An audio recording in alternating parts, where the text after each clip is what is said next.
सियासत में इस देश में इतना रोमांच पैदा कर दिया जाता है कि लगता है कि बाकी कोई मुद्दे बचे ही नहीं है। यहां तक कि देश की अर्थव्यवस्था किस दिशा में जा रही है कोई सोच रहा है क्या, या सोचने की फुर्सत है? हर की नजर इस बात को लेकर है कि कल होगा क्या और 2019 पे असर क्या पड़ेगा। इन सब के बीच में बीजेपी के 3 राज्यों के चुनाव हैं, उड़ीसा में उसके बाद चुनाव। क्या होगा यहां पर, और यहां पर कुछ अगर इधर से उधर हो भी जाएगा तो असर क्या पड़ेगा?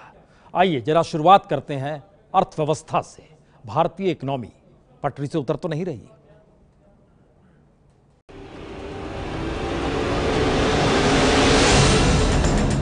तो नया संकट सामने है। कच्चे तेल की कीमत $80 प्रति बैरल से ज्यादा हो चुकी है। रुपया डॉलर के मुकाबले 68 पार कर चुका है और पेट्रोल दिल्ली में 4 दिन में ही 80 पैसे बढ़कर ₹75.61 के उच्चतम स्तर पर पहुंच चुका है।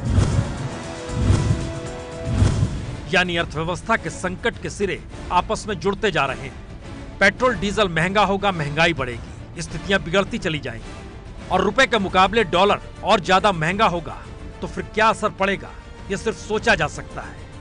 और सोचने से पहले जरा याद कर लीजिए 14 जुलाई 2013।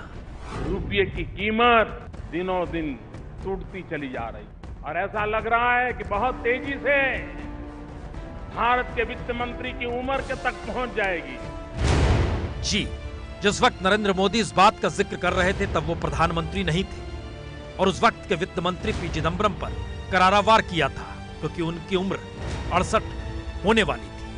अलबत्ता रुपया डॉलर के मुकाबले 68 पार करने को बेकरार था और संयोग देखिए, आज जब रुपया 68 के स्तर को छू चुका है तो प्रधानमंत्री मोदी की उम्र 68 होने में सिर्फ 3 महीने बचे हैं। तो मुद्दा सिर्फ एक बयान का नहीं, दरअसल कांग्रेस राज में डॉलर के मुकाबले रुपया कमजोर होने पर मोदी समेत समूचे विपक्ष ने साजिश से लेकर देश की अस्मिता घटने जैसे कई सवाल उस वक्त खड़े किए थे। उसे सुनना चाहिए। इन दिनों स्पर्धा चल रही है कि रुपये की कीमत नीचे जाएगी कि यूपीए सरकार की आबरू नीचे जाएगी। जो डॉक्टरेट्स किए हुए हैं इकोनॉमिक्स में, जो पीएचडीज लिए हुए हैं इकोनॉमिक्स में, वो लोग इस देश की इकोनॉमी और इस देश की अर्थव्यवस्था को संभाल नहीं पा रहे हैं। जो निर्यात करते हैं उनको अधिक पैसे देने पड़ते हैं, तो कच्चा तेल आता है उस पर और अधिक खर्चा होता है। तो क्या उस वक्त आरोप बेमानी थे? बिल्कुल नहीं। हालात उस वक्त भी बिगड़े थे और हालात इस वक्त भी बिगड़ रहे हैं। कोई षड्यंत्र है, कोई हेरा फेरी का खेल है। उस वक्त विपक्ष ने चिंता जताई थी, इस वक्त विपक्ष चुनावी मूड में है।